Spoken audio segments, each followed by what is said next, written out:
Oh.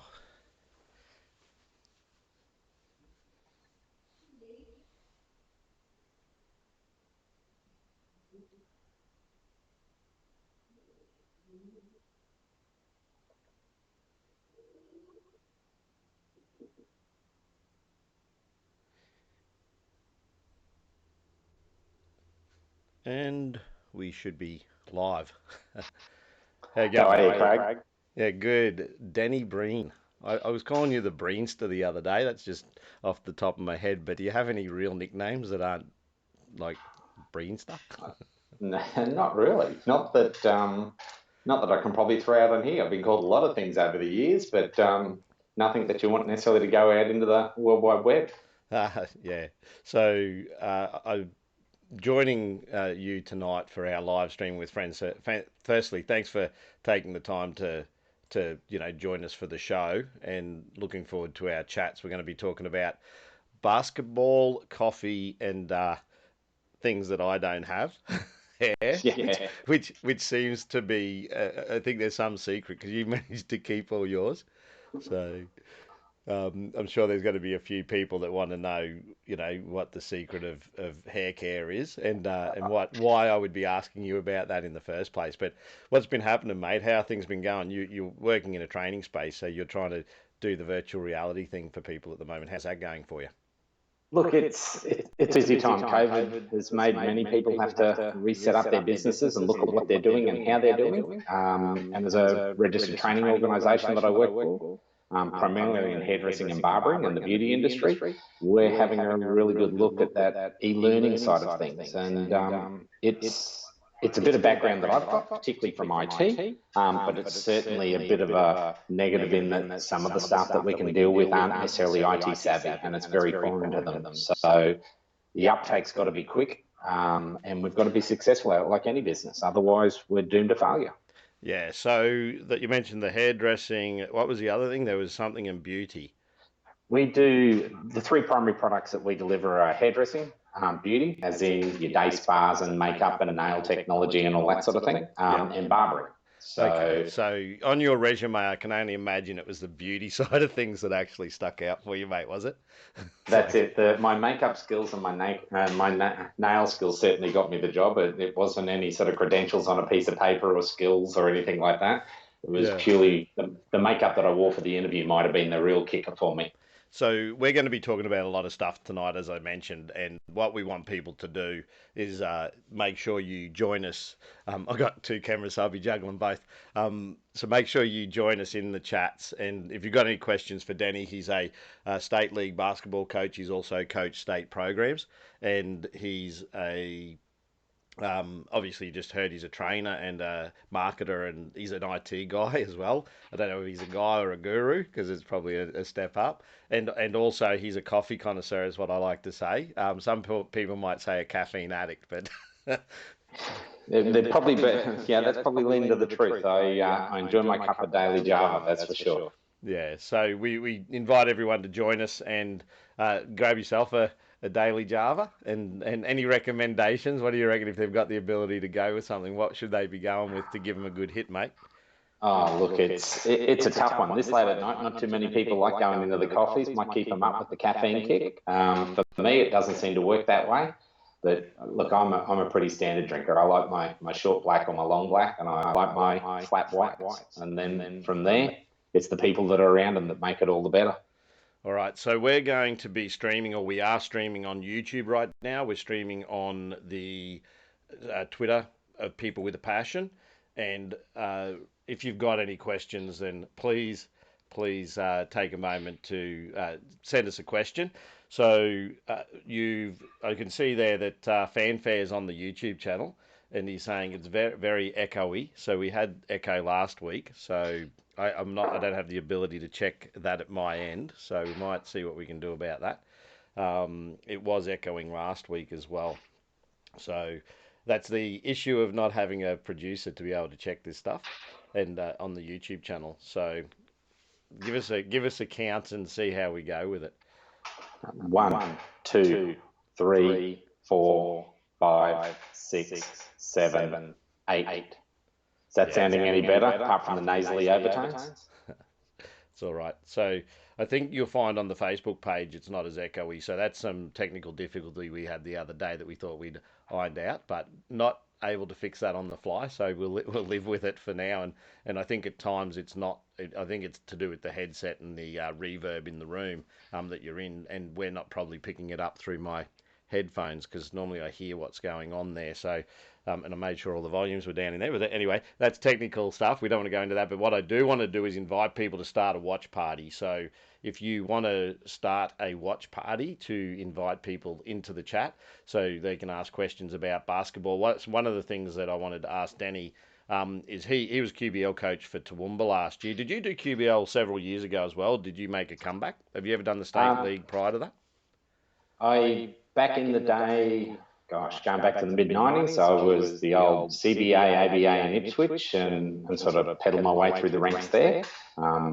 Then state programs and QAS and all that sort of took that. I had to step away from doing individual programs, I guess, if you looked at it that way. From there, had the little bit of a break, went back to this, went back to doing Southern Cross, the old Southern Cross League for Ipswich again. After I stepped away, did that quite a few years, and then health conditions made me step away again. It's funny when your heart's not working properly. You've got to take a step back. And I've told many people this story. My reason for stepping away was heart problems, and it actually happened while I was refereeing a game, believe it or not.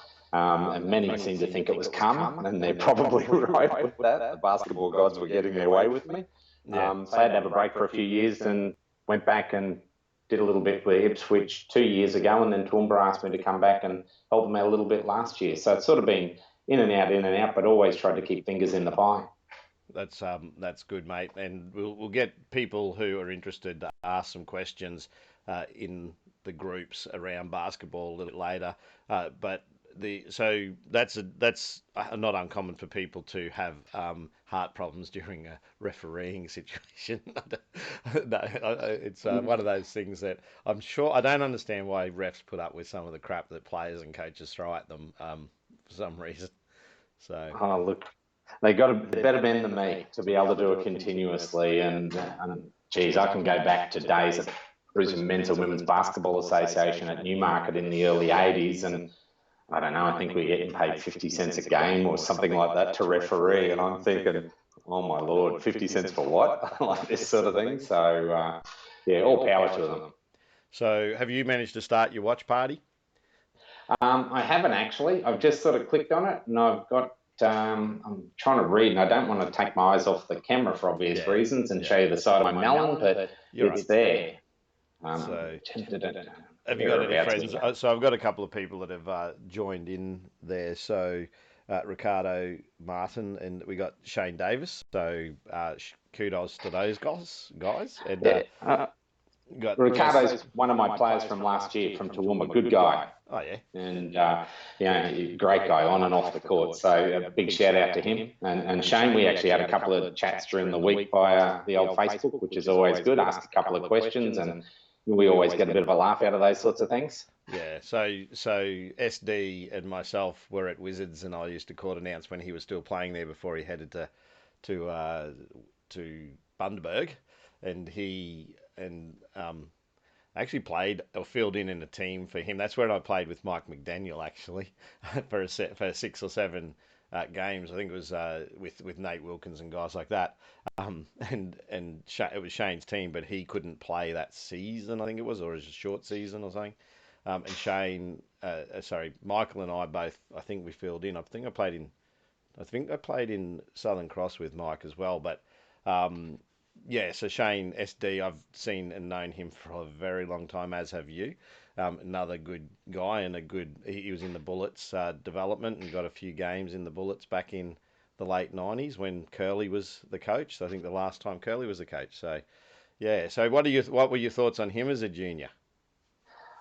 It's funny you asked that. We actually traded a couple of comments about this during the week on Facebook on a post that he made. And coming through as a youngster, and I'm paraphrasing here, so Shane, apologise if I get it incorrect, an exceptionally athletic player that just didn't quite have the polish earlier on in those younger age groups.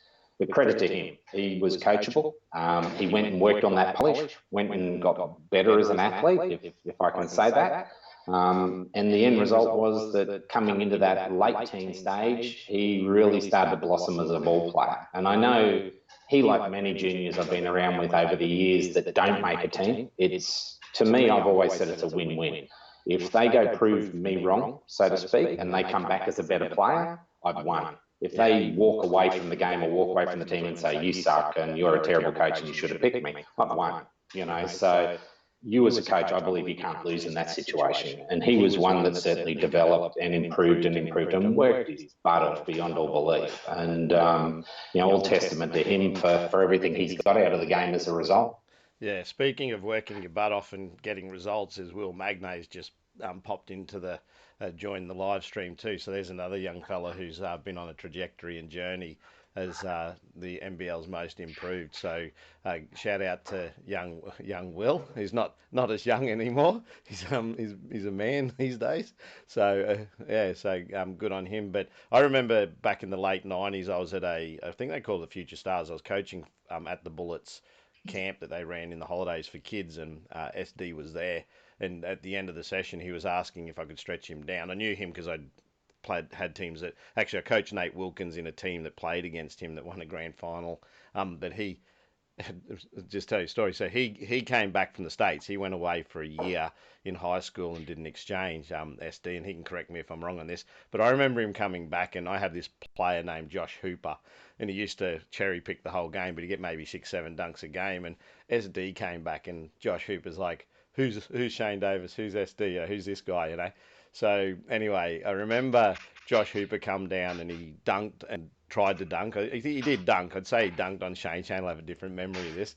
But Shane went down, posted him up in two steps and just dunked on him. And actually, I think Josh was trying to dunk. That's right. And he got a few dunks in the game, but not on SD. And anyway, SD dunked on him. So he found out who Shane was very quickly. I think Shane was like 17 or 8. It was under 18, so he would have been 17 at the time, both of them. But the athleticism that both those guys had, and Josh was offered a scholarship at Nudgee actually. Doggy was Wayne Larkins was there at the time. He was the assistant to the Bullets, and he rang and said, "Have you got any guys you think might have a crack?" And unfortunately, Josh didn't want to do schoolwork, so he missed an opportunity. And I said, "What do you want to do with your life?" He said, "I want to be a basketballer." This guy, and I'm like, "Well, you got to, embrace the suck, as they say, and do the hard stuff to get there." And he just didn't have that, so he missed an opportunity to have a basketball scholarship at one of the better private schools here in Australia, Brisbane and or Australia. So that's a good backstory there. Have you had any dealings, like Will's in the group? Have you had dealings with Will yourself in any programs? No, not at all. I sort of stepped away. I was watching from afar as he started to come through as a junior and whatnot else. Having coached Matty Hodgson coming through his school time and obviously getting him over to the college, I get reports from him on the guy and what he can do and what he can't do and how he's growing, and it's interesting. And I'm not trying to compare those two guys by any stretch, but a lot of what Matt says is what I was sort of saying about Matt quite a few years ago. And it's interesting. There still is a little bit of parallels there, I guess, that both of them succumbed to a bit of injuries that sort of pulled them back a little bit. And Will last year obviously exploded out of the gate. And from my point of view, I think Matt Hodgson, apart from being an idiot with his silly fouls and soft fouls that he gets from time to time, I think he's starting to find his feet because his body's right, or it's as close to 100% as it can be. And when you're verging 7 foot, you've got to have that body right. Little tweaks can cause you all sorts of issues. Yeah, and that the regime that these guys are under at the Bullets, I took my academy guys through the Brisbane Bullets Inner Sanctum tour, and they got pretty good treatment, I must say. Our clinics with JK went over to about an hour, and the guys, I think we were there like probably 3 hours, and they got to train on the main court, which we were the first group that was allowed to do that. So we got a lot of special treatment there. But the thing is, they talked about loading, and they're using what they call catapults, which are these vests with electronics that monitor their loading, where they can actually work out, if they're doing too much, doing too little. And they check their numbers to determine if they're slackening off intentionally as well. So they can't like fake things, I suppose. The stats sort of show over time what their performance levels are. So I've been to the trainings and seen where Will's been on a bike or someone's been on a bike and just doing light training and not engaged in the training because they've done too much that week, or they're loading, what they call loading, some way too high. But you're not coaching in the NBL one this season. I know some people had asked why that is the case. So why is that the case? That is it a commitment thing? Look, there is. I agreed to travel up the hill last year to Toowoomba. And there's some issues, with doing that. And obviously I live and work in Brisbane and racking up however many hours it is a week and driving up there and driving back. And midway through the season, I succumbed to a bit of a health scare, an injury, and started to lose eyesight in my left eye. 4 surgeries later, it's back and operating. So when I sort of put all that into the bucket and a few other little bits and pieces that happen, easier to step away than try and sort of power through it. And, disappointing. I was looking forward and I thought, even though we weren't as successful as what we were, we knocked on the door quite a few times in a lot of games. And, we lost an import early in the season and never replaced because of financial constraints and things like that. It would have been nice, but, the body's telling me it's the rigours of that and everything made me short fused, made me, I won't say I didn't enjoy it, but it just made it harder and harder and harder. So to step away becomes easy. If I was, stepping back into a role as an assistant or something where I don't have the workload, because obviously I've got to pay the bills like most people. I'm not a professional coach anymore. I've got to get that balance right between body, mind and soul, I guess, and the paycheck. Fanfare's correcting me and telling me that no one's actually coaching in the NBL this year. He's not lying. That's for sure. So when I asked that question, he's like, "Hang on a minute." So, but appreciate your love there, Fanfare. Fanfare has been helping me behind the scenes, and obviously sharing, and he's friends with yourself, from the Ippy days, and he's been a BBI, so he's a I can't pronounce the Dos Frontiers that he says, but he's Without Borders. So Basketball Without Borders is basically what he's about, and he really is there 100% for the sport. So anyone who hasn't checked out the Fanfare page on Facebook and liked it, if you love basketball and you like humour, those two marry up. So make sure you go like his page, and while you're here, shout out to you guys. Make sure you go like the People with a Passion Facebook page too, and the YouTube channel, which we are streaming on as we speak. So thanks to anyone who's watching across any of the platforms tonight. Now, I can see you're smiling at some stuff. SD made a comment there earlier saying that it's everyone comments on his dunks, but no one comments on his defense. So so I could have a joke about, that's because there is none there, but that's not true. He actually had serious blocks. In fact, if anyone wants to see SD when he was 16, I put a video up for him. I edited it. He gave me footage back in the day, so it's a low res footage, but it's still up on YouTube. People can search like Shane Davis at 16, and they will actually see footage of him playing for Nudgee and at Wizards and things, and see how athletic he actually was at 16 years old.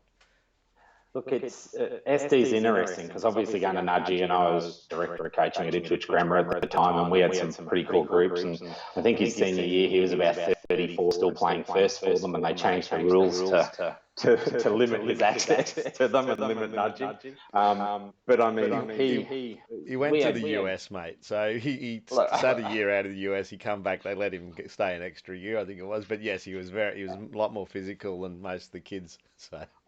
Look, and I think it was, I can't remember what year it was. It was his senior year, and Ryan Thompson was at Nudgee and things like that as well. And we had that game. Like, my guys were heading for a premiership, and he locked, stock, and barrel. He stopped players. He scored from here. He was a man amongst boys, and pains me to say that. And I won't go into the fact that there might have been a couple of little things on the scoreboard that went their way, even though it was a home game for us. But he did it all, and he did what he needed to do. And that's a sign of a good player. And that was that bit of growth I was talking about before, that, there's players in the game at every level that think they're the man, and they just want to be it all the time. But, and to see someone that will play the defense or have to take the big player on and back them down, or whatever it may be, and do it for the better good of the team and self-sacrifice, that to me is the mark of a very, very good player. And I'll use this as an example that I absolutely love this year. And if Will's still listening and Matt Hodgson, to see those big guys diving on the ground to get after loose balls for the Bullets, it to me is just absolutely brilliant. That's putting everything else above and beyond their personal game. And when you do that as a player, it can't help but invigorate and put energy in your teammates, I believe, anyway. And that's something that I think, occasionally we do miss within the game. So you and I go back 25 years actually. Our age difference, won't go into our ages, but I remember coming in as an apprentice with the QASITC program. So I got a letter from BQ, I think it was in 95, saying, do you want to become part of the QASI Intensive Training Centre program? And I know you were part of that, and there was a few of us there. In fact, Don McCarran, Warwick Can, those guys were all still there. JJ, he was from your neck of the woods. John Johnson, Coach John Johnson. Who else was there? Actually, there was yourself. So, and it's interesting, just on that, a couple of people might not know this. This is a quick history lesson. Prior to that, there was Terry Page from the Page family, renowned at Maroochydore, was part of that program coming through, who was brilliant.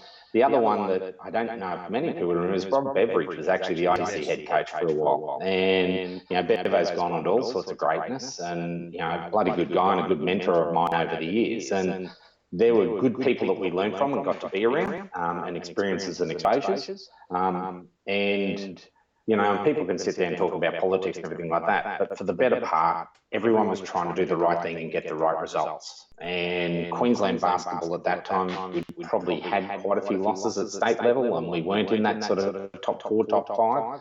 Took quite a few years, and it was started to get the benefits where top 4s are now expected, knocking on the door of the gold medals. And the last few years have been absolutely brilliant for that. So things that were happening 20 years ago put some in place, and there's obviously been a lot of polishing done since then, and my time, that have made the program as successful as what it is today.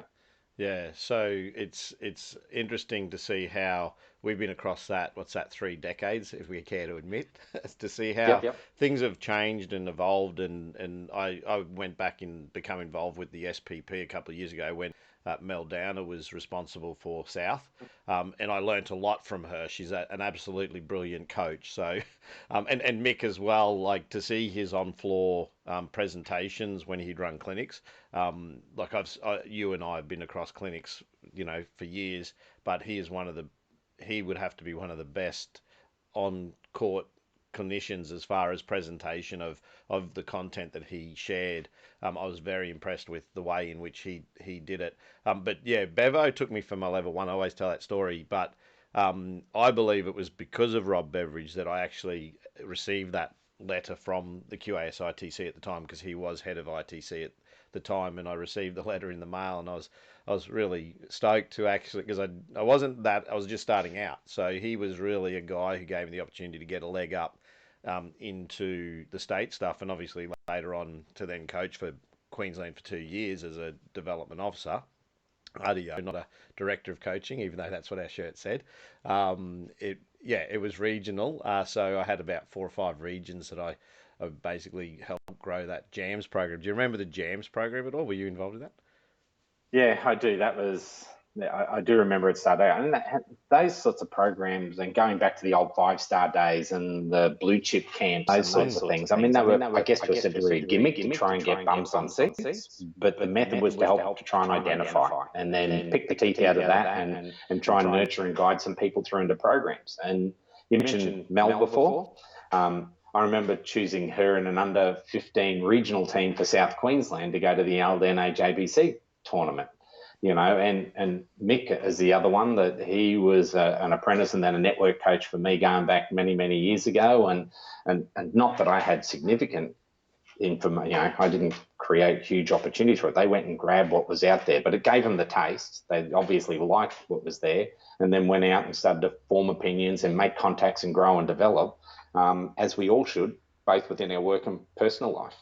Awesome. Let's have a look at your contacts there and see if you've got any sort of. I saw you smiling earlier. So if Yeah. anyone's got any questions to throw at Danny or you want to do some shout outs, Danny, let's go to your chat window and see who's there and what they've got to say, mate.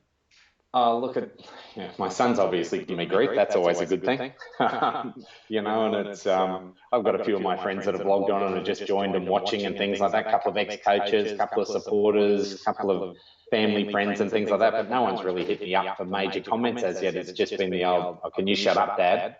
Coming from the boy. Which that's a normal thing. I don't shut up. That's what I do. I talk a hell of a lot.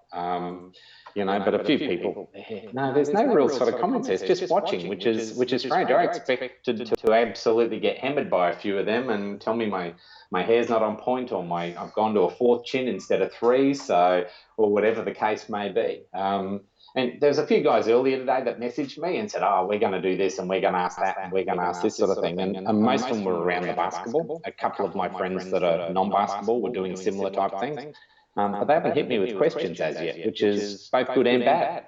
Yeah, can be. So I've got some regulars here. So Mike McDaniel uh, is actually in the group, and I think is this a question? Awesome part of basketball. Achieved a great status in basketball as a coach. Good on him. So shout out to Mike McDaniel, someone I did an interview with, and we do stay connected. We have some very interesting conversations. Mike Look, and and it's interesting. Mike's a great guy, and we've had some good words over the years, and both strong and nice and that sort of thing. And if any of you are friends with him on Facebook, you can see he can become very opinionated and strong in his beliefs. But that's what's made Mike. That's what's made him go into that MMA, get success within basketball, because he knows what he wants and he goes after it. He believes and he has conviction and he keeps working and working and working for it. Now, whether you believe he's right or wrong in those thoughts, to me, that's a little bit irrelevant. You've got to give him props for a guy that just goes, "This is what I believe. I'm going to stand up and tell you this is what I believe and this is why I believe it." And that's why he's been successful with what he's done. Yeah, he in our conversations with him, we actually, we get into good discussions and arguments in the sense of presenting arguments either way. And one thing I like about Mike, and he knows this because we're very open with this stuff, is we actually find that with Mike, that his sorry, I've just distracted by a message that's been sent by Fanfare, but the yeah, but We've done the something wrong again now. yeah, I think so.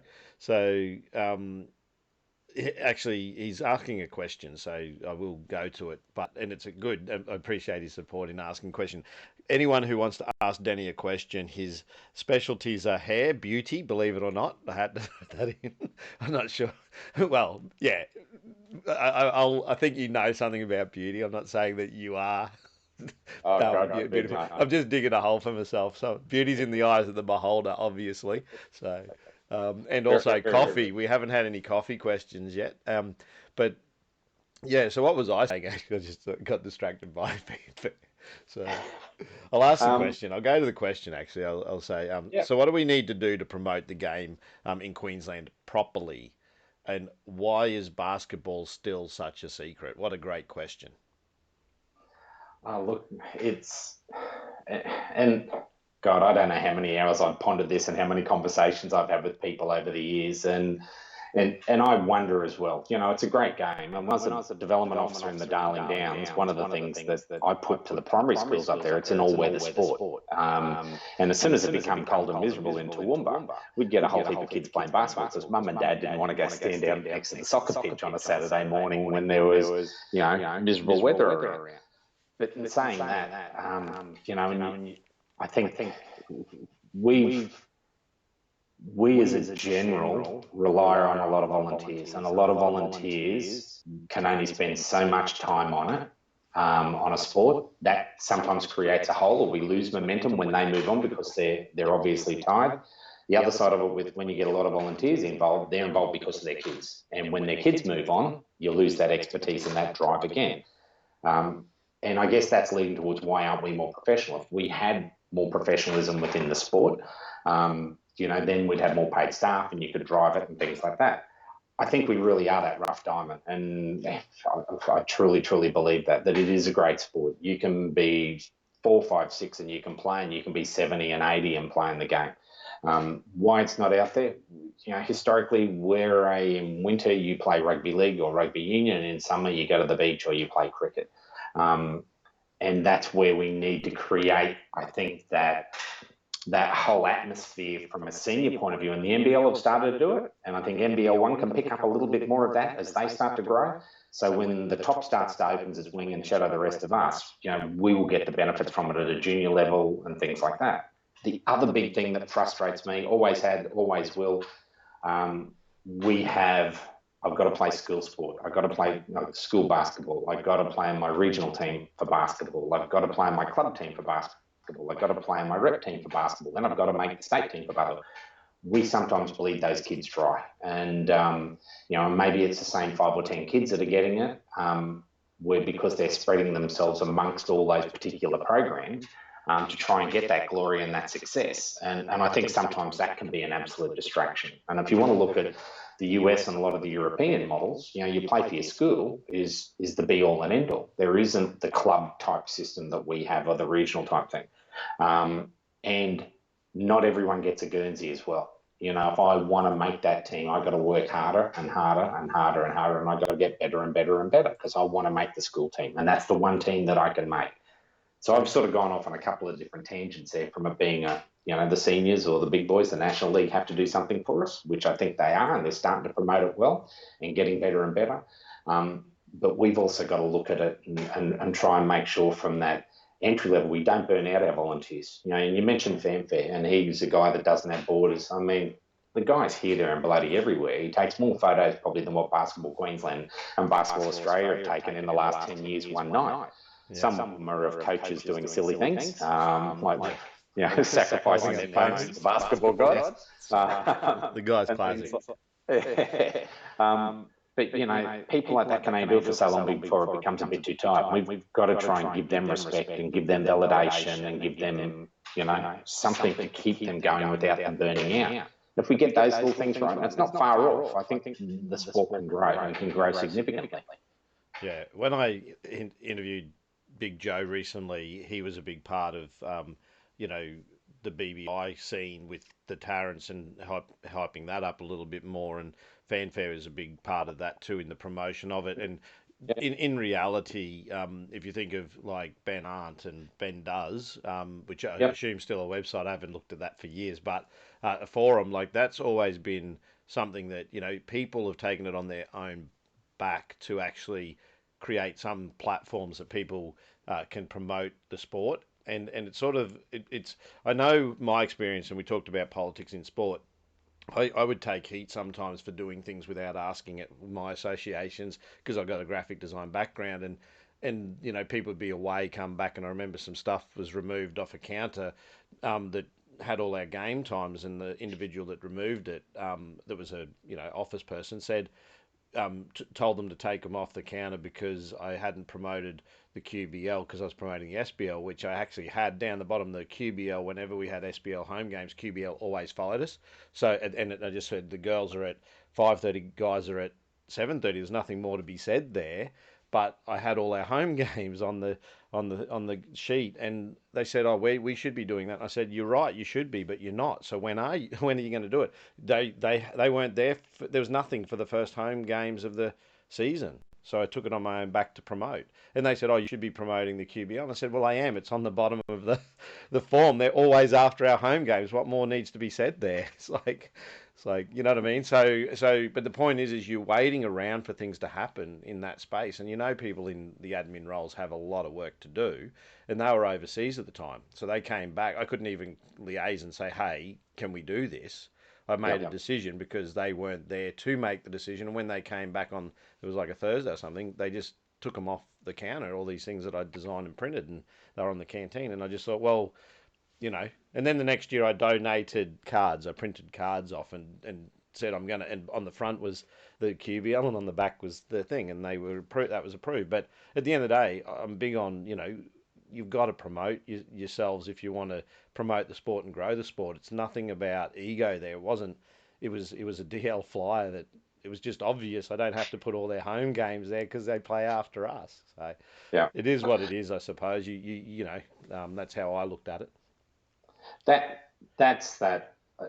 I guess focus on the agenda that they might have at hand. So I'm only worried about Team X or Team Y, and unfortunately, and that's positive, but to the same degree, it can be a bit of a negative. You forget about what else is around you and how we should be promoting a lot of it. Again, it's the volunteer. It can be overload. And when you talk about Big Joe before, I remember him doing. I'm trying to think. I think it was like the $5 cruises games or whatever it was that he started to put out there. And I had some people go, "Oh, it's promoting drinking and da da da da da." And like, hey, yeah, there's probably some people that got drunk there, but there was a lot of good people that came there. That was a bit of, I guess, a ticket to get them in the door. They'd have a few drinks, come watch a game, and then they might go out afterwards. You got a bum on the seat, you got a cheer in the air. What more could you ask for? It's a success. Yeah, exactly. So, yeah, so I think you've got to create the NBA where you are, is what I say to my athletes and people I've had involved. Is I said, look, if you're never going to make the NBA, it doesn't mean you can't make your experience as close as possible with the resources you have to that experience. If you put on a show for people, then as in, if you want, a lot of these guys at that level do want bums on seats. They want to feel like it's a bit more than their domestic competition on a whatever Tuesday, Monday night sort of thing. So, for them, they're training, they're working hard, they want to win, but they also like to know that they're representing their association. So you want to develop and build pride. And to do that, you have to make it more than just that domestic type competition. So most competitions do quite well in the league, but in most leagues and with the court announcing and some of the stuff, and it's certainly stepped up. Southwest stepped up. BBI obviously stepped up, and I'm not sure of Toowoomba. I'm not sure what they were doing out there when you were there. Look, it's interesting that Toowoomba was great. Like they had ex-class Stephen Glover and one of the local, I don't know, I think they call him an alderman up there, one of the politicians that would come in, a few guys that would come in and do the sportscast. They also ran a show on a Saturday morning that did a whole heap of sports and things like that. And our first few games to start the year, we had a lot of bums on seats. All of a sudden, you can put it down to a bit that we didn't win a few games and we were on the road for a few weeks.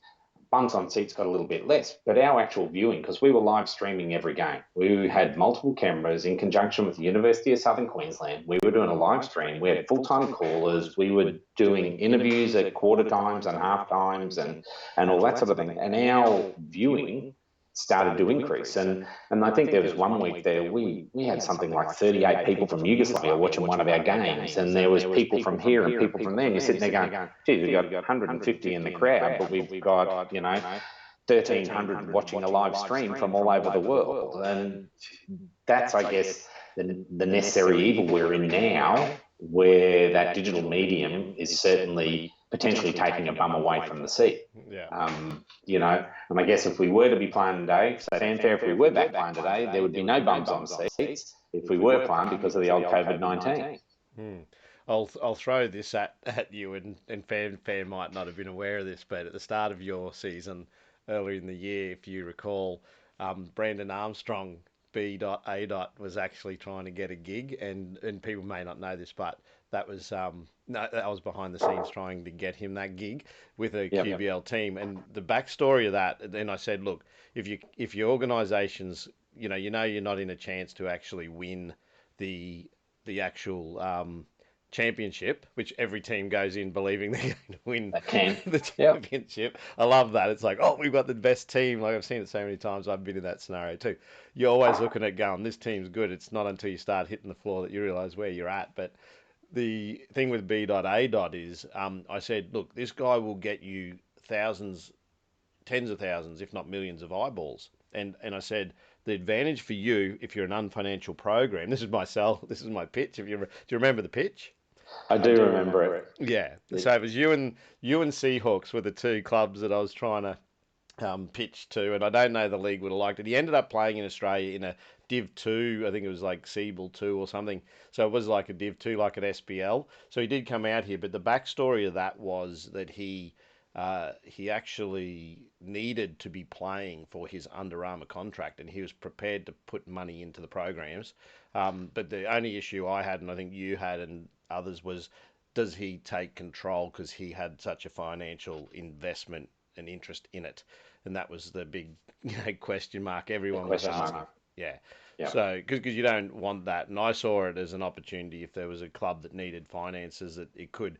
I mean, you imagine B.A. on the Gold Coast and the amount of, you know, promotion you could do for tourism just alone on the Gold Coast, around someone like Brandon Armstrong doing videos on the Gold Coast. So that's my marketing brain working beside the basketball brain, thinking that that doing that for 1 year, because that's all it was, could potentially see you. I'm hoping to get B dot eventually on my program, by the way, but I'm hoping, or I felt like that could put you or prop you up financially for the to build over the next few seasons, and you still had one import spot. So it was something I was trying to sell, but no one sort of took the bait on that one. It's a tough one, and I guess you know, as a head coach, and particularly in that league, I don't know how many resumes and how many coach let me send you a tape and blah blah blah blah blah that you get. And still now I get it, and even though the season's not going on. Guy that was playing Lithuania Division 3 wants to come to Australia mentality, but that's another story. I guess if you look at the balls in the NBL, it's interesting that, you know, they come across on that Future Stars program, brings all the notoriety to the program, doesn't end up finishing up the season. I reckon if you talk to half the people down there, they'd say it was great. You'd probably talk to the other half the people and they might go, wasn't worth the effort, or it was a distraction. And it can be a flip of a coin like that. And at the end of the day, you're right, you want to put on a show. You've got to turn around and make that experience positive for your sponsors and for the viewers, be it digitally or be it in the grandstands.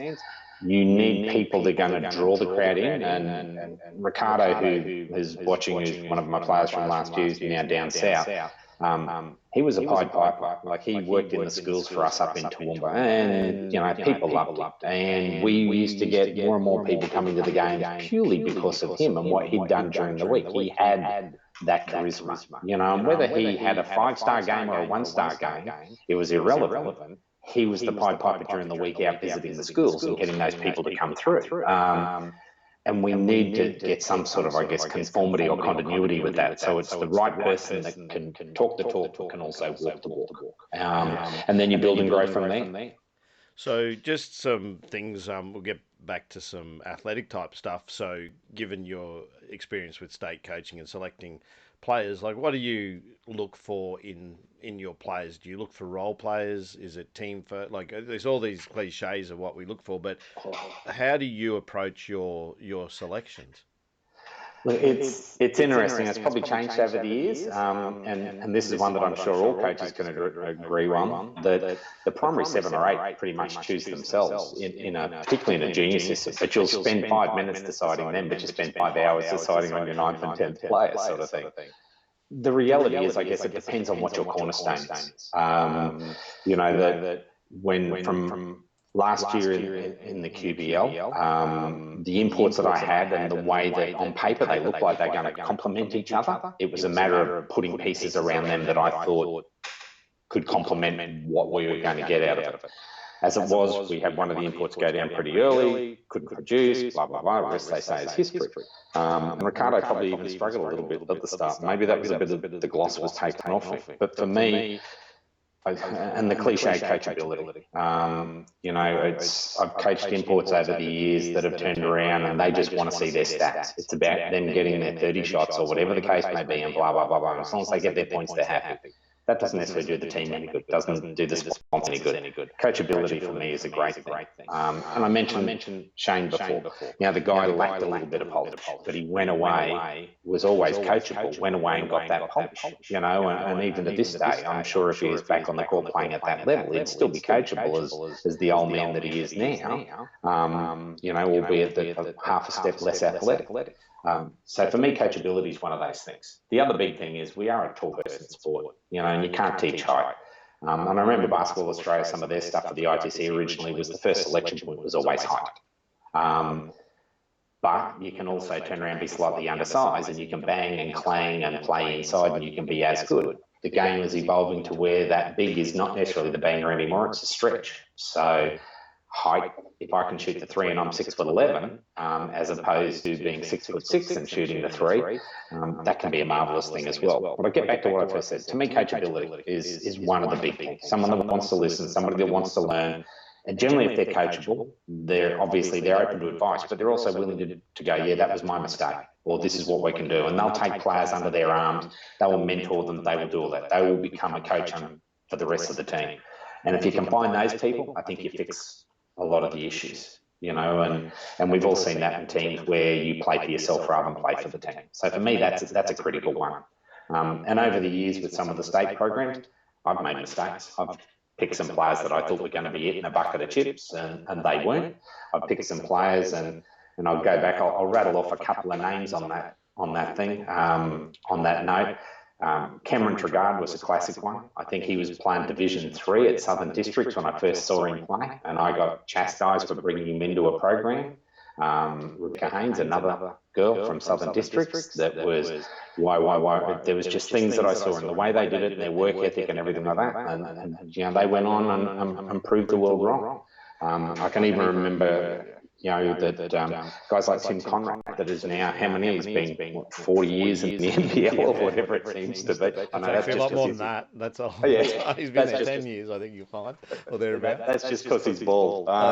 But even he coming through, that guy's got a terrible attitude, and he can shoot the ball, but he doesn't this and he doesn't that. And I heard sit there, talk to them, watch them, see how they respond to the way you go, and all of a sudden I've gone, no, this kid's worth the F. And there's been tons of kids that I've seen come through over the years that if you give them an inch, they'll give you a mile back. And they're the ones that go on and excel within the sport. It might not be the NBA. It might just be playing state league. It might be a college career. It might be that next level. And guys like Trigard, I see him obviously with the bullets and that sort of thing, and I still give him a bit of a dig about some of that stuff that we did when he was a junior and talked about, but the guy proved many people wrong from what was first said, and he worked and found his niche and polished that niche and did bloody well as a result.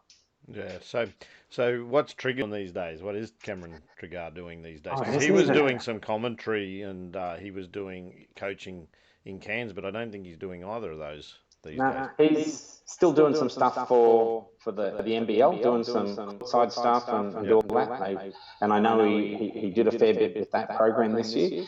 And he's general manager of Rockhampton basketball, I think it is, from memory. So, and I think captain, coach, and all-round guru of their NBL 1 squad. So, and he's using his NBL background. I think he had Matty Hodgson going up there and somebody else going up to play in Rockhampton, which that's a beast of a place to play in at the best of time, but to have a few of those players around, holy crap, would have been very dynamic this year in the NBL 1, that's for sure. Did he do, is it always Rockhampton he's done, or did he do Mackay, or am I brain? No, Mackay as well. He did Mackay, and then he's slowly going south. Went to Cairns, jumped down to Mackay, Rocky. Who knows where he'll be in Bundaberg before we know it at this rate. Yeah. So Nick Kaplan better watch out. He'll be down there taking over the roles from him. Yeah. So I saw Doug Garvey pop his head in to the. I don't know if he's still there, but he's another stalwart of the sport from the Gold Coast. I actually.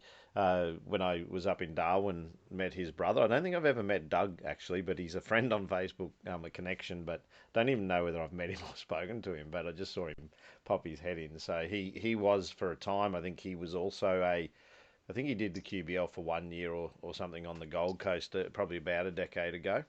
But and I'm not sure whether he's still involved in the sport, but just saw his name pop up there. Anyone in your groups there that have asked any questions, or you want to give any shots to anyone that might be watching?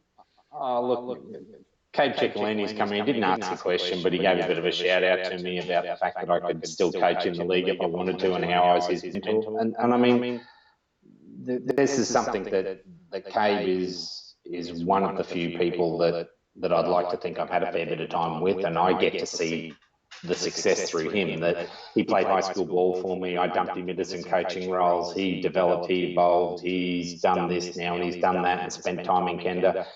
Bloody good coach in his own right. Assistant to the state team this year, and he's stepped through the ranks. And I sit back in awe of these guys that I had something small to do with quite a while ago now. His senior year at high school is 2006, I think it was.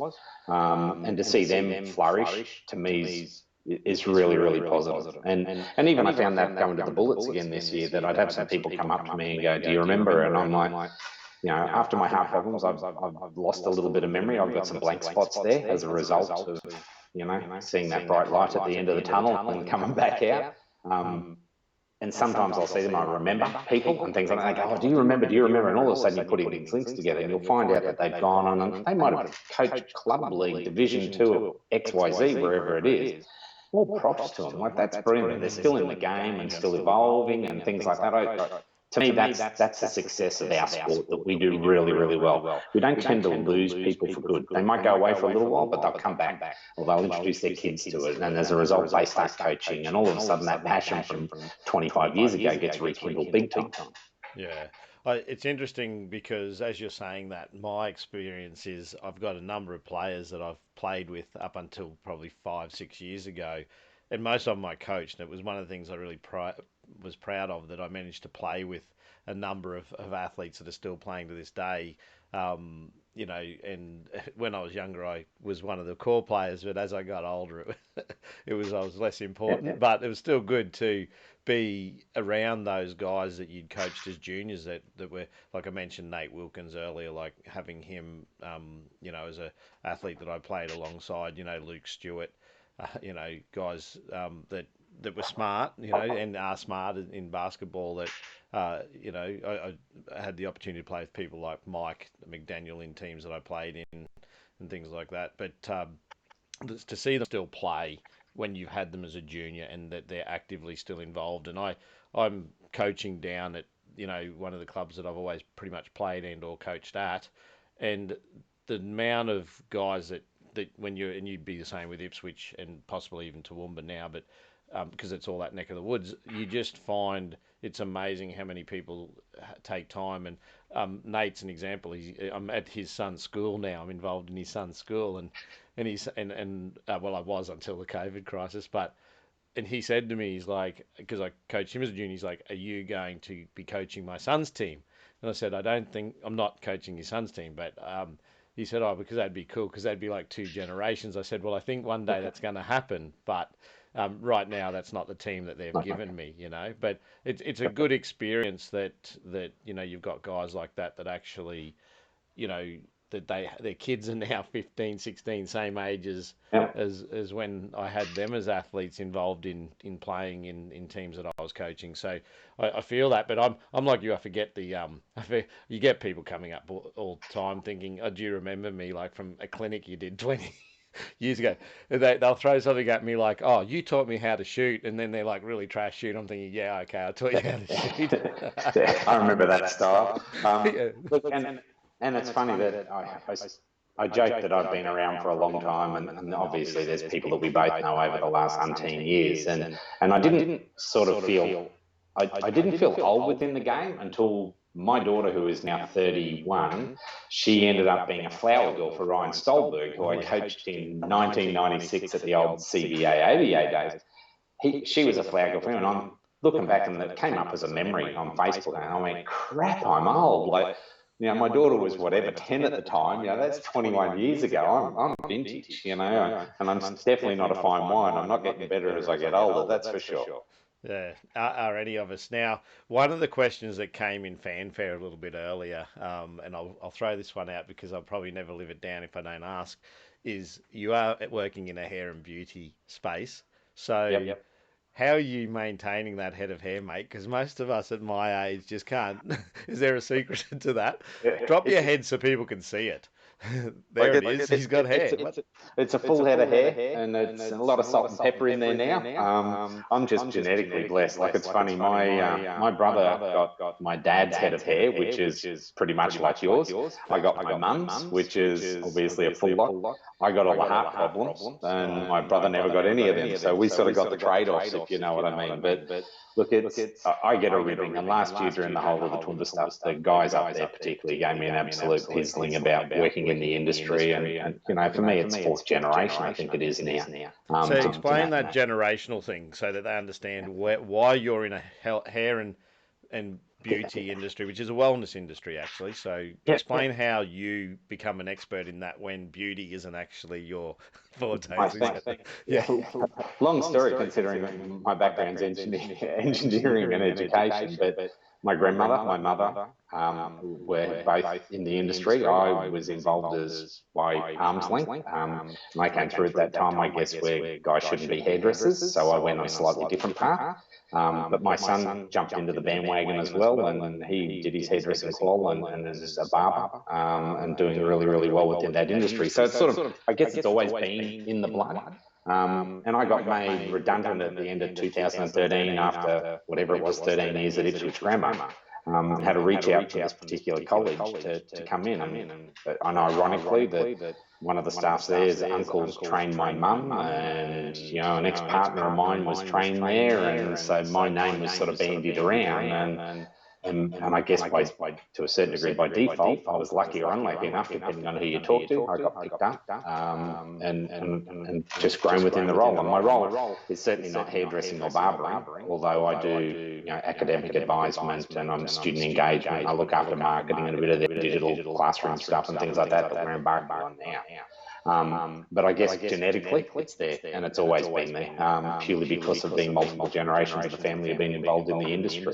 So I can talk about pompadours, I can talk about this, I can talk about all these bits and pieces, purely because it's been around my life for a hell of a long time these days. And then obviously sitting in on some of our classes now. So I'll get out there and I'll do a braid and I'll do all the demos and I'll talk the talk and whatnot else. And the best one I get is people like yourself that'll sometimes go, how do I get a full head of hair? And unfortunately, the gene pool just, you know, you dived into the shallow end, not the deep end. Of hair, that is. Exactly. Yeah, Exactly. yeah. So, but it's one of those things that I've seen you put out. If anyone wants a free haircut, come to the college. We've got our free haircut days or beauty days or whatever it is for people to be tested guinea pigs on. If I had a head of hair, mate, I'd be there. As far as the beauty stuff goes, don't need any work there, so it's all good. So if we can fix those eyebrows up, we can give you a tint on the eyelashes, and we can also do, the barbers can do a full head shave and a face shave. And the funny thing is, you said it's about the wellness industry, and all jokes aside, and I guess to a serious note, particularly at the moment with the whole COVID pandemic, that the opportunity to make yourself feel could be as simple as a haircut, or it can be a cup of coffee, or it can be a chat with a mate. And that's one thing about this industry that I do love. We certainly make people feel good about themselves. You know, we'll cut their hair, or we'll colour their hair, or you might be their makeup or their brows, or whatever the case may be, the services that our students provide. It's amazing how the customer becomes very happy with the result, and as a result, the student gets very, very happy. And I think particularly transferring some of that to basketball and coaching, we can get that a lot of the times when you see that kid make that first shot, or you see the parents cheer for them when they've made a layup that they've missed the previous 10 times, or whatever the case may be. We've all got to find these ways of making ourselves smile rather than being too caught up in the world and being too full on and getting weights around our ankles, I guess, to a certain degree. So, you know, and I'm lucky enough to, I guess, cross both those industries to see some results from coaching basketball and being around people that are fit and healthy and wanting to go forward in life. And also the hair and beauty and barbering industry. Yeah. So I'm just looking in the groups as you were chatting there. So we got Craig Leaney. He's been in the groups and visited the chats a few times. So he's a BBI guy through and through these days. So he's jumped in. If anyone's watching on any of the platform at the moment, I've got about 10 people watching on People with a Passion. So have you got a watch number in your? Did you start a watch party or just share it? I did, and I'm just trying to flick up through that because I've actually got some friends in Alaska and from California that are watching at the moment as well. Shout out to them. Yeah, shout out to them. And I've got an ex-Minnesotan and from over in Perth that's watching, a guy called Bill Dolan, who unfortunately supports the Perth Wildcats, but we won't hold that against him. Got some people up on the mountain watching as well. Kimberly Wilson, lovely girl, just announced that she's got a baby on the way, baby number 2. So she went into retirement this year and started coaching, and next thing gets locked up because of the pandemic and finds out she's pregnant. So that's a double thumbs up to her. And obviously a partner who was a bullfed that played for me last year, a bit of an enforcer, all-round good guy. But yeah, so we've got people here, there, and everywhere, but they're not, like, the silly thing is, there's not really questions, there's comments, there's this, that, and the next thing. And I'm trying to look at how many numbers I've got. Yeah, you might not might not see it, but if anyone's watching and they want to share start a watch party to get more people actively involved, by all means do so. We do want people to actually interact with the live stream. So if you're watching and you want to ask a question of anything, so Denny's background is basketball and also the promotions and IT and engineering. He's got a whole. As we get older, we all tend to have a million hats to put on over our lifetime. So his coffee. We haven't touched on the coffee yet. So how serious are you actually on your coffee? Like, in the sense of, you're always posting coffee. Are you just a HJ's coffee guy, really, or you actually do you have? God, Are you a connoisseur? you can't see it. There's behind me in the kitchen. There's my machine that starts my day, and it grinds and it temps and it does my milk and it does absolutely everything. And it cost me an arm and two legs, and it was sort of one of my first big purchases that I bought for myself after my divorce.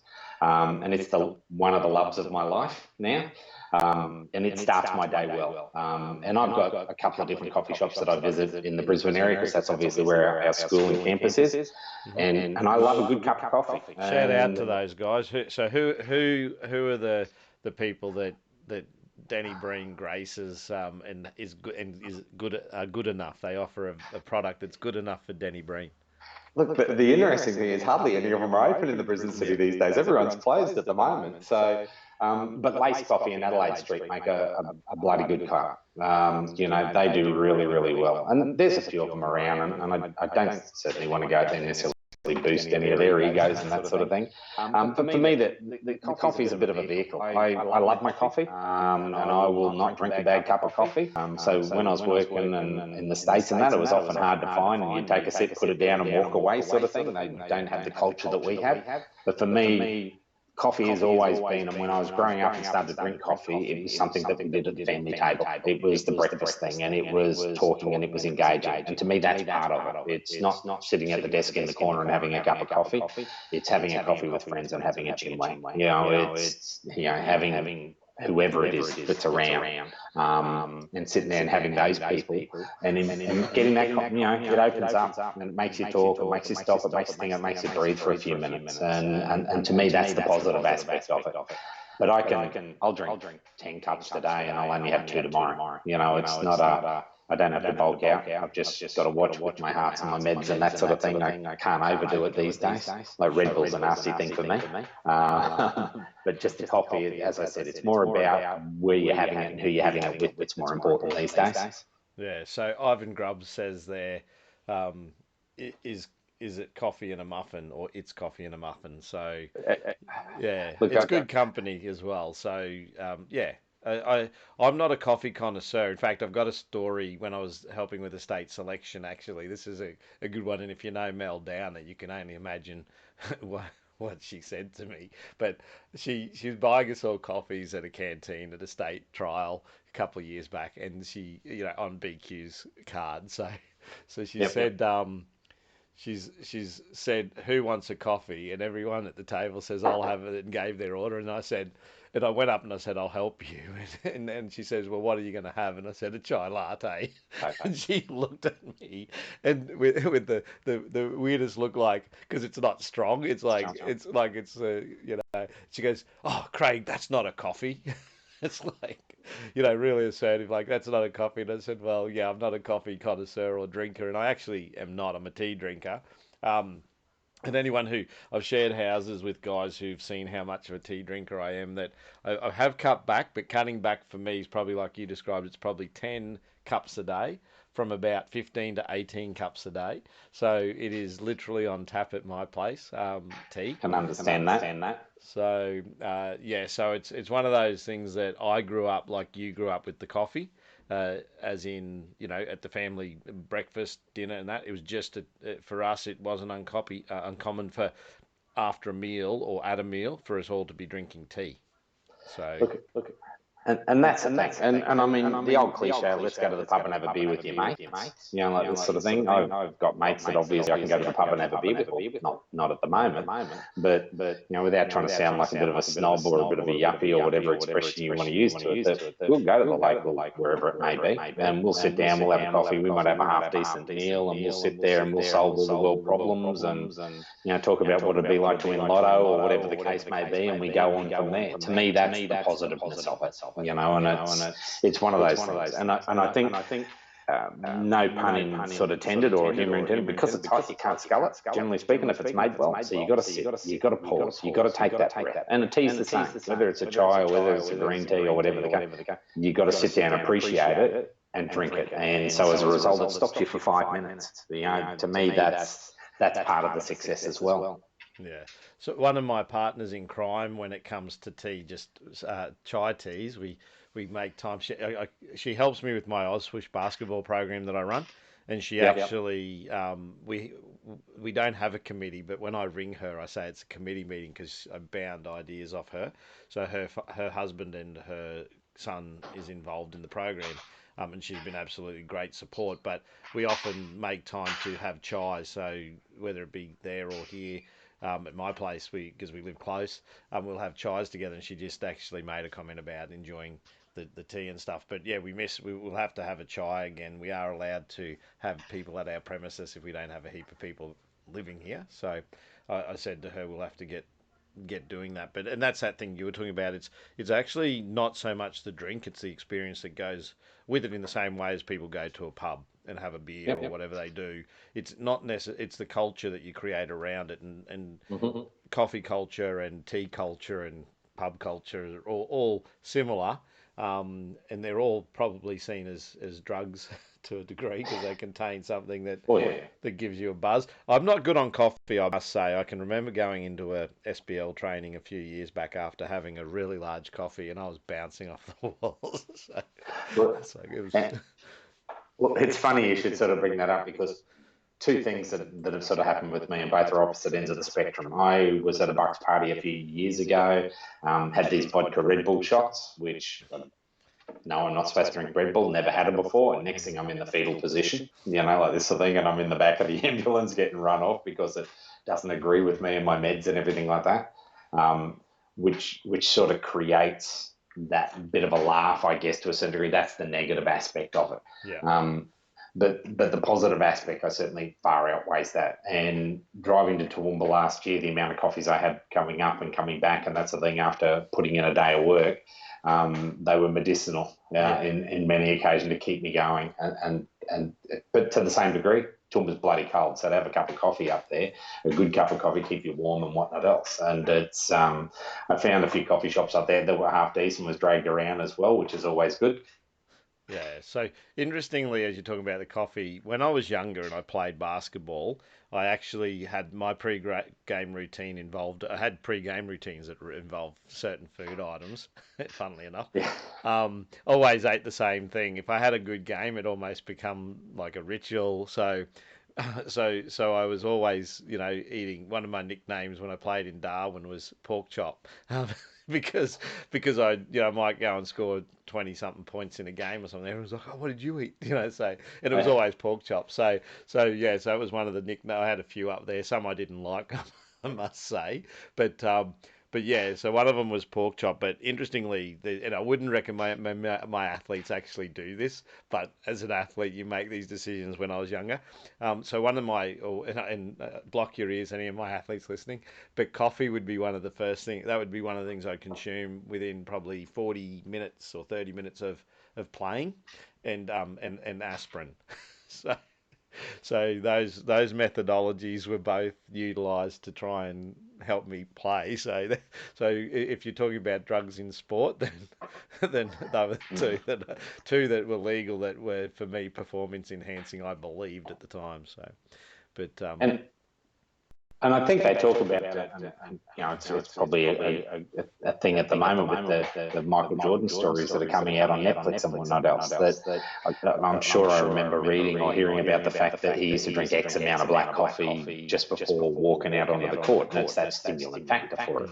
And a lot of the weightlifters and the strength and conditioning coaches, most of the free stuff is caffeine derived these days to try and give you that little bit of a kick. But as you're aware, as big as the up may be, the down's going to be just as big. So for some people, riding that roller coaster can be pretty terrible. Yeah. So now thinking about it, as you say that, actually, is that either, and I'm thinking, I was always thinking it was me worrying about whether I had a good game or not, but often I'd find it hard to sleep because if I had a good game, I was on a high, and if I had a bad game, I was reviewing the game in my head. And now I think about it, maybe the reason I couldn't sleep was because of how much coffee I drank before the game. It's like an epiphany I've just had when you said that. Like I'm thinking, you know what? Maybe if I hadn't drank the coffee, I might have slept that night either way. So, but yeah, if anyone's there that wants to throw us a question, please do. So we've got Danny Breen with us tonight. Also, invite anyone that's watching currently. We've got 12 watching on People with a Passion. If you haven't yet liked the People with a Passion page, please take time to do that. If you're watching on YouTube, and I have 3 watching there on YouTube, feel free to give us a shout out. I do apologise if there's echoing on the YouTube channel, because I've got to work that out. I'm not sure whether that's at Danny's end or whether it's something I'm doing wrong. So someone said there was echoing before, and we had that on our test the other day. So I do apologise if the whole show on YouTube has had echoing. I'll have to work that out if that is the case. But if you're on the YouTube channel, please take time to make sure you hit that subscribe button. I'm at 110 subs, so I'm trying to reach subs. So if anyone's watching here and hasn't checked out People with a Passion, which is a show where I basically interview people about their passions. This is Livestreaming with Friends, which we're still talking about passion, but with the other channel. So I actually talk to this camera. I'm talking to YouTube at the moment, but yeah, if you're interested in people's passions, I've interviewed some people they may know, like Jeremy Kendall, Brian Curl, Mike McDaniel's in there around his fighting. I'm sure there's another basketball athlete that I'm missing, or someone with a basketball background. So if you haven't checked that out, make sure you subscribe. So encourage you to do that, and that's up on YouTube. So search People with a Passion. There's about 30 interviews up there. You can also go online and check out, search for People with a Passion. It's also a podcast. So it's across 16 different distribution platforms. So it's on Spotify, Google, Apple, all those platforms. So if you want to check it out, some of the interviews I've done include things like interviewed an Undertaker who's an author. That was interesting. And he also has a podcast and writes all the stuff for his podcast. And I've interviewed like Brian Kane, who's worked with MMA athletes. I don't know if Mike McDaniel's seen that one, but he worked with a number of UFC champions and Olympians and things like that. So I'm going to go to Danny because he's got a smile on his face, which means there's something bantering in his comments. So let's go to that and see what's going on. Just a few people commenting on the fact that they've seen me wrap my hand around beers more than they have coffee. So yeah, there's some truth in that, but that was back in my younger days, sort of thing, I think, more than anything. But look, it's just sort of getting back on that, and you're talking about passion and a few of the people that you've been speaking about, and it's, I try not to overuse the word passion, because I sometimes think it gets a little bit diluted when we do, and sometimes people cannot see, they're thinking that they're almost, I guess, too over the top if you're passionate about something. But to achieve anything in life, you got it. And I mentioned before about basketball being in the win-win. If I told you weren't good enough to make a team, and then you went and worked your butt off, and that's your, till we use the word passion, oh wow, you know what I mean? Or if you want to be the best MMA fighter, if you're Mike McDaniel and you're going to work, and Mike's no young spring chicken, but these days, and he's been around a while, but the guy, like, bloody hell, the guy's as fit as a mallee ball, works his butt off, looks after his diet, looks after this, works hard, loves his family, all those sorts of positive things. There's something in there that drives him, and it'll get him over the smallest of hurdles, it'll get him over the biggest of hurdles, and that's something that I think as a community, hopefully with this COVID-19 pandemic and the way we started to support each other a little bit more and keep an eye out for each other, hopefully that's something that can flow on as well. Yeah. So I think that's. I'm just looking. Fanfares asked how your time was at Ippy, so we'll probably go to that question. How was it at Ippy? So you came back from your break, and it was interesting because I saw that on social media. It was, what was it, about 4 years ago? It would have been 4 or 5 when you actually announced you're going to get back into coaching, and it was well Yep. received because a lot of people may have known your journey and the reasoning behind you sort of not being involved. And to be quite honest, and this is being honest, because I grew up with you going through the QASITC and the state programs in the late '90s, and before I went to Darwin is when I came back from Darwin, you sort of disappeared from that scene. So I think uh, to see you come back, how big was that decision for you, and how did you find the receiving of that from people around you? To be honest, I probably couldn't have gone if, and I'm not naming that they did come to me, but if Brisbane offered for me to come back and help out, or if it was Southern District, I don't think I could have done it because of the expectation that I knew Ipswich. I knew a lot of the people of Ipswich, and for a better terminology, it felt like home. So for me, that was an easy transition. And the people that I confided in, Chris Richards and that came back and asked me to help out and do some work there, and then the parents that were around and doing all that sort of thing, they all were aware of my circumstance, and they kept an eye on me and made that comeback. Don't want to use that term, but it is, I guess, to a certain degree. They made it really, really easy. And Ipswich, and where fanfare's probably going with this, Ipswich are always going to be a bit of that poor cousin. You're close enough to Brisbane, but you're far enough away, and how do they fit in? And did they get the dregs of these other programs that couldn't make the team there, and yada yada yada. And a lot of times they punch above their own weight, but they're also, they have constraints like some of the programs because of where they are and they're local, and they don't, people will go to Brisbane and people spend the money in Brisbane and yada, yada, yada. And Toowoomba are facing that now. Toowoomba have got some juniors that are driving down to Southern Districts and Ipswich to play because they don't have faith in the junior program, the representative program, or they were before things going. And Ipswich people would do the same thing for Brisbane. But getting back on track, for me, that became pretty easy. How was it? The first game back, I wanted to wear my heart monitor under my doctor's orders, and I think I maxed out at 156 for the game. And I was at 132 before warm-ups were finished. So, and I'm sitting there going, oh, geez, am I going to fall over again here? And this comeback's going to be very short-lived. But I think that was more my adrenaline and my excitement about getting back on the sidelines and just feeling, smelling, and breathing it more than anything, and seeing people in the crowd that I hadn't seen for a little while, and all that sort of thing.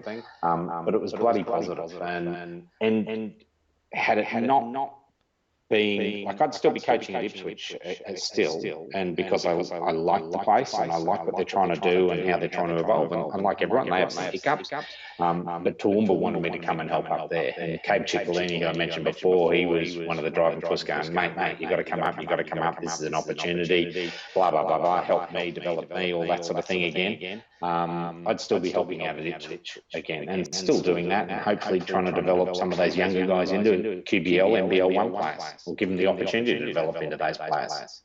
Yeah, so even though you've stepped back from that role, you're still actively involved. Like a lot of us, like even me with like I run an academy, so I'm obviously more heavily involved.